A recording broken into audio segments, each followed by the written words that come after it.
My stepmother announced I wasn't mentioned in Dad's estate. My half-siblings smirked from the front pew. I didn't argue. I simply walked to our family attorney and handed him the envelope Dad gave me last Christmas.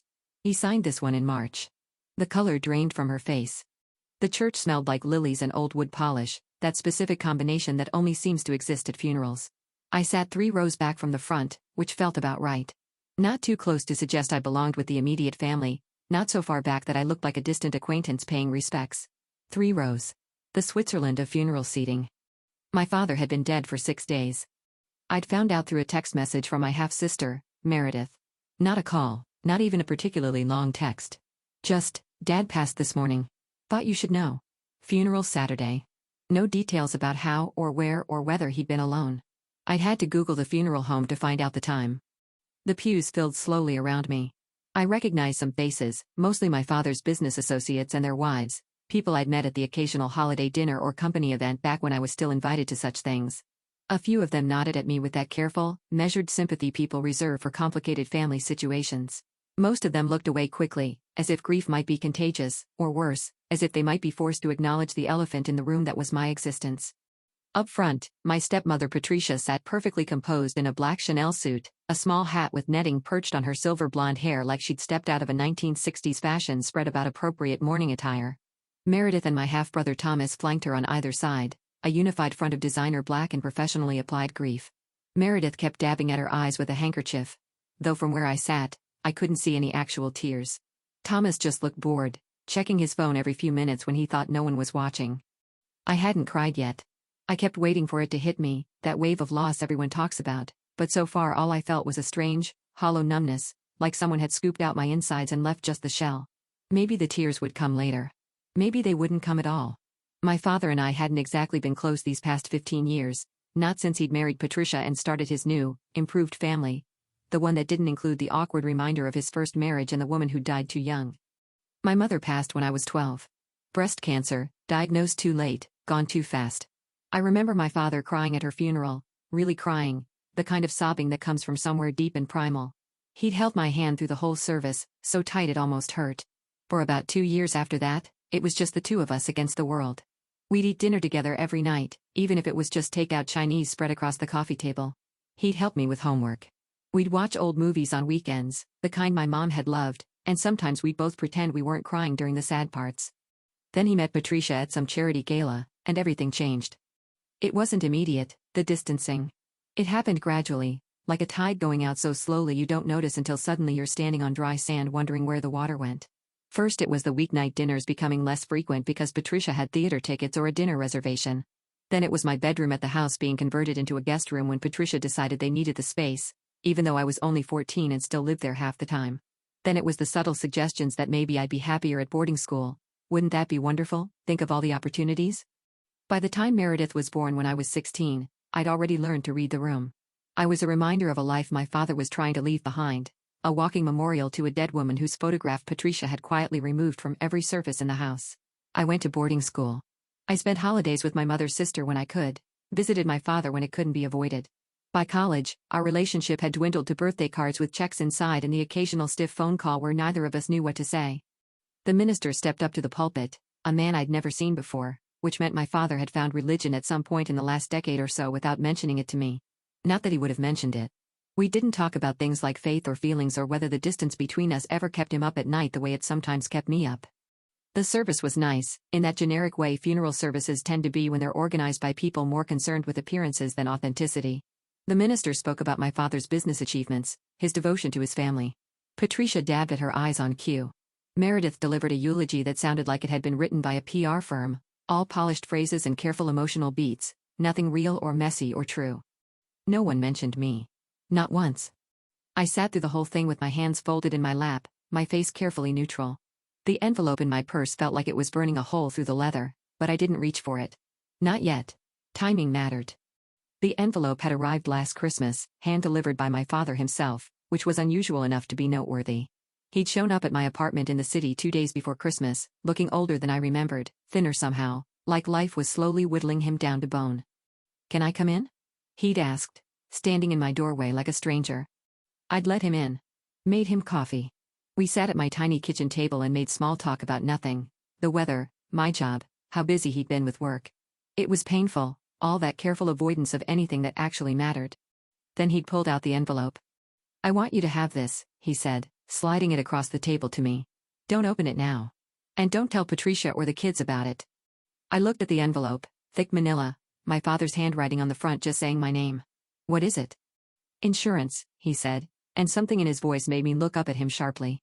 "Things are going to get complicated soon. Just trust me on this one, okay? Keep it somewhere safe." I wanted to ask what he meant.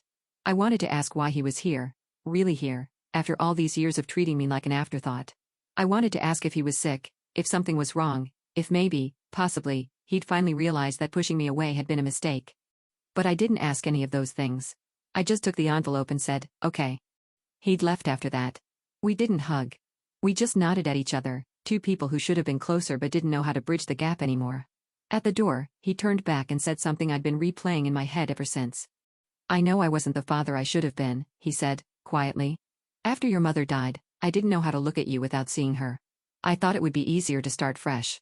I was wrong." Then he was gone. I didn't open the envelope until I got the text about his death. Inside was a thick packet of legal documents and a handwritten letter. The documents were a new will, signed and witnessed and dated March 15th, barely 3 months old. The letter explained everything. The service ended with a prayer I didn't bow my head for. People began to shuffle out of the pews, forming a line to offer condolences to the grieving widow and her children. I stayed seated, watching, waiting. It took about 20 minutes for most of the crowd to filter out toward the reception hall where catered food and acceptable small talk awaited. Patricia stood near the front, accepting hugs and murmured sympathies, playing the part of bereaved wife with practiced ease. Meredith and Thomas hovered nearby, forming a protective barrier between their mother and anyone who might actually require emotional honesty from her. I stood up slowly, smoothed my simple black dress, and walked toward the front of the church. Not toward Patricia, not toward my half-siblings. Toward David Wentworth, who was standing off to the side near the exit, talking quietly with one of my father's old business partners. David Wentworth had been my father's attorney for 30 years. More importantly, he'd been my mother's attorney before that, back when she was alive, back when he was just starting his practice and she'd given him a chance when bigger firms wouldn't. I'd known David my whole life. He'd been at my mother's funeral, had sent me cards every birthday, had quietly checked in on me over the years in ways my father never had. He saw me approaching and excused himself from his conversation, his face settling into that careful expression lawyers get when they're trying not to give anything away. "Eleanor," he said, taking my hands in his. "I'm so sorry. How are you holding up?" "I've been better," I said. "I've also been worse. It's complicated." He nodded, understanding in his eyes. These things usually are. Behind me, I heard Patricia's voice rising slightly, that artificial lilt she used when she wanted to make sure everyone could hear her being gracious. "Of course, we'll be reading the estate documents next week. Robert was so organized about these things, had everything arranged months ago." David's expression flickered, just slightly. "David," I said, keeping my voice low. "I need to talk to you, privately. It's about my father's will." "The reading is scheduled for Tuesday," he began, but I was already reaching into my purse, pulling out the envelope with my name written on the front in my father's handwriting. "He gave me this last Christmas," I said. "Told me to keep it safe. Told me things were going to get complicated." I held the envelope out to him. "He signed this one in March." David took the envelope, and I watched understanding dawn across his face as he looked at the documents inside. He paged through slowly, his lawyer's eye catching the signatures, the dates, the notarizations. "Where did you say you got this?" he asked, his voice very careful now. "He brought it to me himself. December 23rd. He sat in my kitchen and gave it to me and told me not to tell Patricia about it." I paused. "I don't think she knows this version exists." David looked up at me, then past me, toward where Patricia was still holding court with the remaining mourners. When he spoke, his voice was barely above a whisper. "This changes everything." "I know." He tucked the documents back into the envelope, his movements precise and deliberate. "This will need to be verified, of course. The signatures, the witnesses. But if this is legitimate..." "It's legitimate," I said. "You know it is. You knew him better than almost anyone. You know what his signature looks like." David was quiet for a long moment. Behind us, I could hear Meredith's voice, high and artificial, thanking someone for coming. Thomas was complaining to someone about the parking situation. "She's been telling everyone for months that she's the sole beneficiary," David finally said. "That your father left everything to her and the children. She's already been making plans for the house, the investments. She tried to get me to move the reading up to this week. And now?" He looked at me, and for the first time since the service began, something like a smile tugged at the corner of his mouth. "And now I believe we should make the formal announcement about the estate. If you're ready." I thought about my father sitting in my kitchen, looking old and tired and sorry. I thought about 15 years of being erased from family photos, 15 years of being the embarrassing remnant of a previous life. I thought about watching Patricia and her children smirk from the front pew while I sat alone 3 rows back like a stranger at my own father's funeral. "I'm ready." David squared his shoulders and walked toward the front of the church where Patricia was still standing, still accepting condolences, still playing the part of the grieving widow. I followed a few steps behind, my heart pounding so hard I could feel it in my throat. "Patricia," David said, his voice carrying that particular lawyer quality that made people stop and listen. "I'm sorry to interrupt, but there's been a development regarding Robert's estate that needs to be addressed immediately." Patricia turned, her expression flickering from gracious widow to annoyed queen for just a fraction of a second before she smoothed it back. "David, surely this can wait until the reading next week. Today is hardly the time." "I'm afraid it can't wait," David said. He held up the envelope I'd given him. "Robert's daughter has provided me with a more recent version of his will. Dated March 15th of this year." The change in Patricia's face was something I'll remember for the rest of my life. The color didn't just drain from it. It seemed to collapse inward, all that careful composure crumbling like a sandcastle hit by a wave. Behind her, I saw Meredith and Thomas exchange sharp glances, confusion and alarm flickering across their features. "That's impossible," Patricia said. "Robert and I discussed his estate extensively. He assured me everything was finalized last year." "Apparently he made some changes he didn't share with you," David said, his voice maddeningly calm. "I'll need to verify the documents, of course, but the signatures appear to be authentic. The witnesses are listed. The notarization is in order." "What kind of changes?" Thomas demanded, stepping forward. His earlier boredom had vanished, replaced by something sharp and predatory. "What does it say?" David looked at me, a slight nod that felt like permission. "It says," I began, my voice steadier than I expected, "that my father left the house to me. The house where I grew up. The one with my mother's garden that Patricia turned into a pool 2 years after the wedding." Patricia made a sound like someone had stepped on her foot. "It says that the majority of his investment portfolio is to be liquidated and divided equally between all 3 of his children," I continued. "Me, Meredith, and Thomas, equally." Meredith's face went pale. Thomas's jaw tightened. "It says that Patricia is to receive a generous monthly stipend in the beach house in Martha's Vineyard, but nothing else from the main estate." I paused, letting that sink in. "It says that he wanted to make things right." The silence that followed was absolute. Even the few remaining mourners had stopped their quiet conversations to stare. Patricia recovered first, her voice going sharp and dangerous. "This is fraud. You forged those documents. You've always been jealous of what Robert and I built together, always lurking around the edges hoping for scraps." "Patricia," David interrupted, his voice taking on an edge I'd never heard from him before. "I would advise you to be very careful about what accusations you make in a room full of witnesses. I've known Eleanor since she was a child, and I knew Robert for 30 years. If you want to contest the authenticity of these documents, you're welcome to do so through the proper legal channels. But I would recommend you do so with less certainty and more evidence." Patricia's mouth opened and closed. Behind her, Meredith had started to cry, actual tears this time. Thomas looked like he wanted to punch something but couldn't figure out what. "How dare you," Patricia finally managed, turning on me with fury blazing in her eyes. "How dare you come here, to your father's funeral, and try to steal what's rightfully ours, after everything Robert did for you?" "What did he do for me?" I asked quietly, specifically. The question seemed to catch her off guard. "I'm genuinely curious," I continued. "What exactly did my father do for me in the last 15 years? Because from where I was standing, what he did was let you erase me from this family piece by piece until there was nothing left but a yearly birthday card and a 5-minute phone call on holidays when he could find the time." "You have no idea what you're talking about," Patricia said. "I know that you convinced him to send me to boarding school when I was 14 because you didn't want me around while you were pregnant with Meredith. I know you turned my bedroom into a guest room 2 months after I left. I know you took down every photograph of my mother in the entire house and put them in boxes in the attic where you thought no one would find them." Patricia's face went rigid. "I know my father didn't stand up to you on any of it. I know he let it happen because it was easier than fighting. And I spent a long time being angry at him for that." I felt something shift in my chest, something loosening after years of being held too tight. "But he wrote me a letter. It came with the will. He said he was sorry. He said he'd been a coward. He said he wanted to make sure I got what was rightfully mine, what my mother would have wanted me to have, and he didn't trust you not to contest it if you knew." "That's a lie," Patricia said, but her voice had lost its certainty. "He said he knew you were already talking about cutting me out entirely once the kids were old enough to manage the investments themselves. He said he'd heard you and Thomas discussing it last Thanksgiving, planning how to make sure I never saw a dime of the family money. I met her eyes steadily.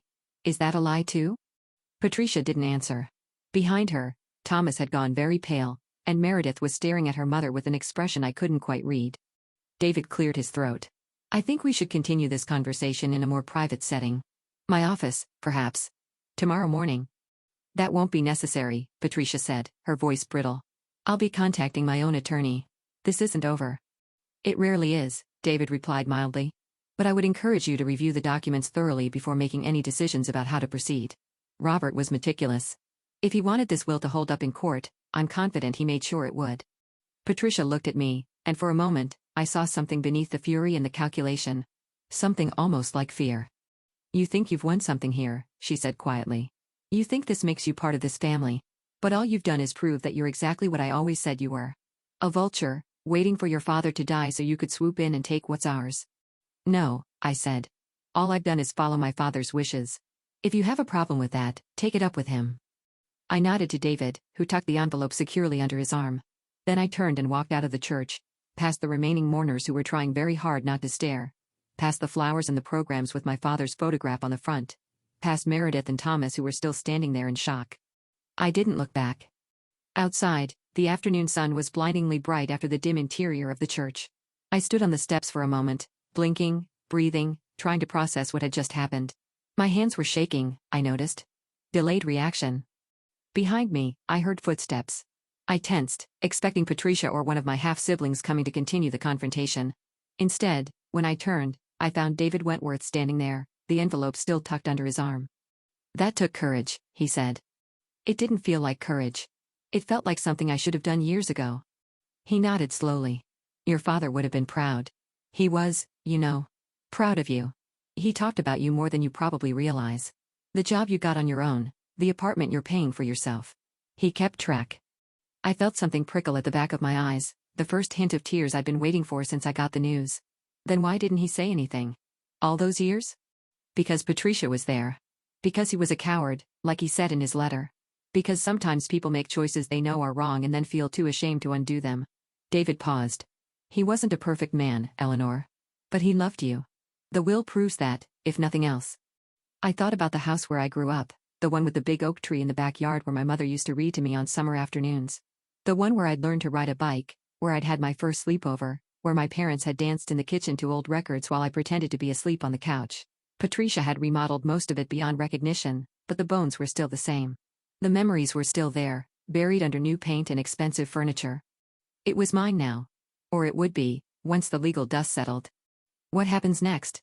I asked. Paperwork, mostly. Verification of the documents, notification of all interested parties. Patricia will almost certainly contest, but your father anticipated that.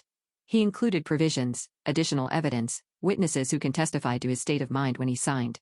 He wanted this to stick. And if she wins anyway? David shook his head. She won't. The documents are ironclad. I've been doing this for 30 years. I know sloppy work when I see it, and this isn't sloppy. Your father made sure of that. I nodded, something settling in my chest. Not peace, exactly, but something adjacent to it. Closure, maybe. Or the beginning of closure. Thank you, David. For everything. For all the years. He reached out and squeezed my shoulder, a fatherly gesture that made my throat tighten. Your mother would have been proud of you too. You're so much like her, you know. The same strength. The same quiet determination. The tears came then, finally, spilling over before I could stop them. Not dramatic sobbing, just a quiet overflow, years of loss and anger and grief finally finding their way out.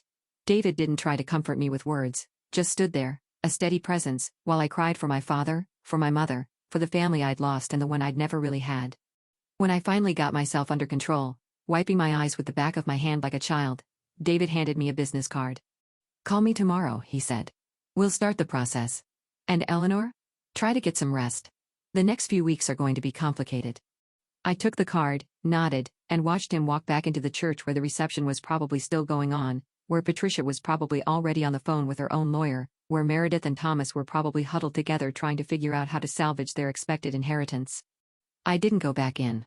Instead, I walked down the church steps and across the parking lot to my car, an 8-year-old Honda that I'd bought used with money I'd earned myself at a job I'd gotten without any help from my father's connections. I got in, started the engine, and sat there for a long moment, just breathing. On the passenger seat was the letter that had come with the will. I'd read it so many times I could recite it from memory, but I picked it up again, running my fingers over my father's handwriting, over the words he'd finally found the courage to put on paper even if he couldn't say them out loud. Eleanor. If you're reading this, I'm probably gone, and you're probably angry at me. You have every right to be. I've been a terrible father to you for more years than I can justify, and there's nothing I can do to make up for that time. I can only try to make sure you get what you deserve, what your mother would have wanted you to have. The house was hers before it was mine. She picked out every room, designed the garden, spent hours making it a home. Patricia never understood that house the way your mother did, the way you do. It should be yours. I know what Patricia and the kids have been planning. I've known for a while. I let them think I didn't notice because it was easier than confronting them, because I'm a coward, because I've spent 15 years taking the path of least resistance and I don't know how to stop. But this is the one thing I won't let them take from you.